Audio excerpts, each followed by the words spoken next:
Hey there, welcome to my studio here in New York City. I'm Daniel Norton, and in this video we're going to talk a little bit about the difference between beautiful light and light with feeling.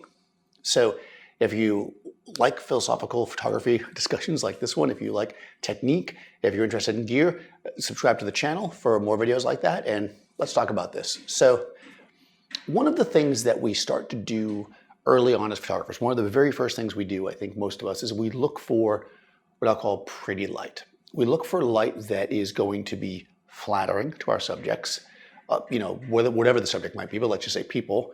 We're going to look for like a big soft light usually, right? We're going to look for flat light that like hides any imperfections. We're going to look for light that is basically gentle, for lack of a better word.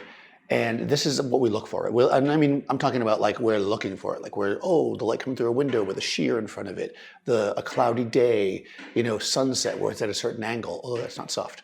These kind of things are like our go-to lights. So when we start developing our own light, we think that way. But also think about this. How many times have you been to, let's say, a concert or at a festival or a carnival, or you're somewhere at night in the street and there's like a cool lamp that's lighting the street, or there's like neon light coming off a window and you put your friend in front of it and you photograph it. That's light with feeling. And there's no reason why when we go to the studio, we can only do the first one, right? Yes, it's a good way to learn studio lighting, and obviously a lot of people like to have really clean, beautiful pictures of themselves. To get your softbox or your big umbrella, place it real close, let it wrap around, use a fill card, this kind of stuff to create this flat kind of forgiving light. But that kind of funky light with a little bit of weird color into it, or some shadows that follow weird where hide the eyes, or there's no catch light, or it's heavily backlit and the person's almost a silhouette. These kind of lights can be really, really interesting. And as we develop our eye and our skill, really the mastery of lighting, this kind of light, I think, can actually be very gratifying as a photographer to achieve, right? Because when you first try to do it, if you're new to it, oftentimes it's quite difficult, right? Because you're thinking, I don't know. And this is where you get a lot of time people where they shoot this big, flat, beautiful light, and then they go into Photoshop and they start tweaking it, or they Lightroom, or whatever they do, or they just put some kind of weird, I'm going to put a thing in front of my lens to make it weird or whatever, just because they want to make it different than what it is. But really, we can make our light the way it is by just thinking about light sources that you encounter, the color of them, their position, the size of them, and just the overall feeling that they give you.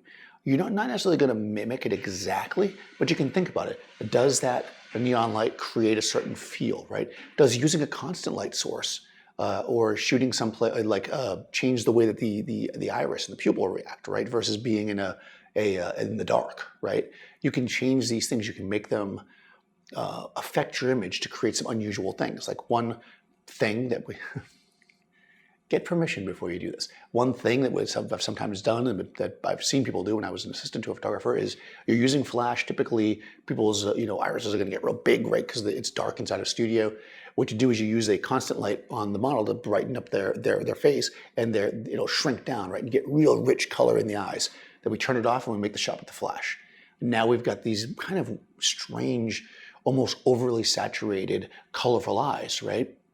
That you didn't need to go to Photoshop and do that. We did it in a practical way because we're replicating things that we see. At the end of the day, when the sun's coming down, the light's in the person's face, you get that high contrast, high color, saturation. This is what we're getting, right? This thing with the bright light. So we can definitely play around with these ideas. And the other thing too is you can keep people in darker spaces to get their eyes really, really dark, right? And we can do minimal catch lights to create mood. We can really play around with these things to create this little spicing or spices.